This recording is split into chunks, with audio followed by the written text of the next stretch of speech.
Does the high Canadian dollar have you dreaming of deals south of the border?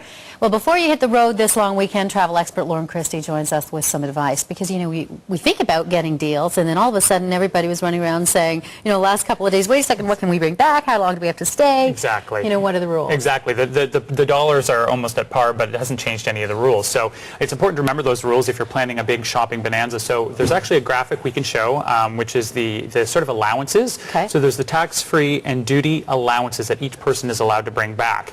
If we can get the graph up, yeah, here it comes. So those are something that you definitely need to keep in mind as you're planning your trips. So anything under 24 hours, you can't bring back anything tax or duty free. So you have to spend the night.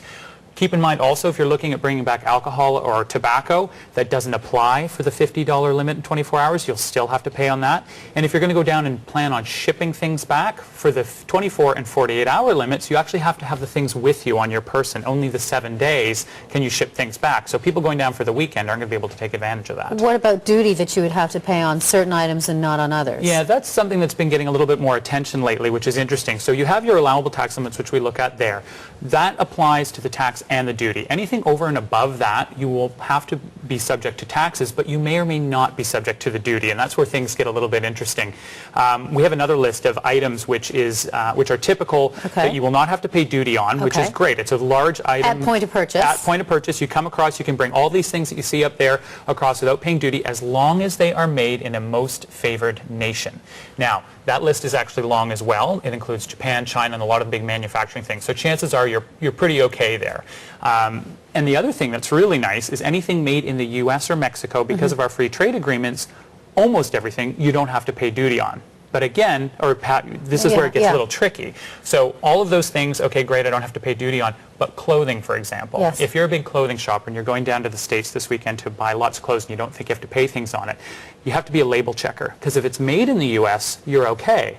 But if you go to a U.S. company like a Banana Republic, but the label says made in Italy or made in the Philippines or wherever they might get their clothes made, you will have to pay duty on those clothes. Really? And the duty can range anywhere from 5 to 18%, depending on whether it's for kids, it's adults, what the fabric used is. So it's actually, to be honest, a fairly confusing list of rules. So if you are planning to go down to have a big shopping trip, best to get informed on what exactly they are, depending on what you want to buy. And what's the easiest? I mean, I guess if you're going to go down and you know that you're going down to shop, you're staying, let's say, more than 24 hours, write it down, keep receipts.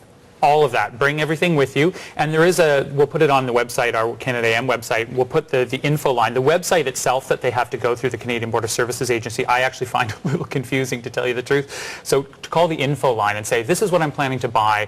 Will the duty be applicable or not? And I think, you know, if you're going down for a shopping holiday, I think the main thing to remember is you're not going to go down unless you're buying a big ticket item. You're not going to go down and save a whole load of money, because you still have to factor in the gas, the hotel, the restaurants, and all that. But if you're going down for a holiday in the States, now is a great time to do it. And shopping, if that happens to be something you like to do while on holiday, well, hey, it's good to do that. But you should keep in mind your limits, because otherwise you are going to be starting to pay potentially duty on things, and certainly the taxes. You think it'll be pretty busy this weekend at the border points across the country? It sounds like it is. It sounds like it's going to be very busy, and it was interesting. They mentioned in the Globe this morning, they were talking about the lineups at some of the borders and some of the tricks you can do. And one trick that I loved was make sure that if you're in a border crossing like in Niagara, where there are a lot of hotels and motels nearby, avoid going across the border near, in and around check-in and check-out times, because they expect the lines to be very long. Yeah, not a good idea to rip out the labels and wear 4 jackets and 3 pairs of shoes. No, and they're being quite strict, and they know, the U.S. knows. I talked to some people on the other side of the border, and they are expecting that, so they're going to be checking, so be careful. Good advice. Thanks, Lauren. Thank you.